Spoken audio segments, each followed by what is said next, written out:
Hello everyone, so ওয়ানিতার পক্ষ থেকে আমরা প্রথমবার নেভি ফোর্সের আপুদের জন্য বেশ কিছু সুন্দর কালেকশন নিয়ে এসেছি এবং প্রাইস রেঞ্জটা বলে দিচ্ছি, সেটা হচ্ছে 2550 থেকে 2850 টাকার রেঞ্জের মধ্যে।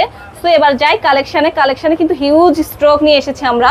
তো এখানে হচ্ছে সিলিকন বেল্টের মধ্যে আছে, চেনের আছে, ম্যাশ চেনের আছে। সো একটা একটা করে দেখিয়ে দিচ্ছি।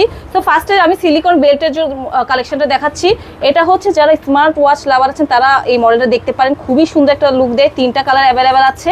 এরপর আরেকটা দেখাচ্ছি সিলিকন বেল্টের মধ্যে রেগুলার ইউজের জন্য কিন্তু বেস্ট একটা প্রোডাক্ট বা হচ্ছে যে আমরা বলতে পারি মডেল হচ্ছে নেভি ফোর্সের সিলিকন এই যে বেল্টগুলো। এরপরে আসি যারা হচ্ছে চেন লাভার আছেন তারা হচ্ছে এই মডেলটা দেখতে পারেন, দুটো কালার অ্যাভেলেবেল হবে। এগুলো কিন্তু সবগুলো ওয়াটার রেজিস্ট্যান্ট, কোয়ার্টজ মুভমেন্ট এবং এগুলোর সাথে কিন্তু 1 বছর মেশিন সার্ভিস ওয়ারেন্টি থাকবে আর ব্র্যান্ডের বক্সও থাকবে। এটা হচ্ছে আরেকটা মডেল। এরপরে আসি একটু বেশ ভিন্ন ধরনের একটা মডেলের, সেটা হচ্ছে সিলিকন ম্যাশ চেনের মধ্যে। তো ম্যাশ চেনের বেস্ট পার্ট হচ্ছে এদের লকটা, একটু হাতে পরে দেখায়, খুবই সুন্দর একটা লুক দেয়। এগুলো আউটফিট বা যে কোনো গিফটের জন্য কিন্তু নেভি ফোর্স বেস্ট একটা ব্র্যান্ড।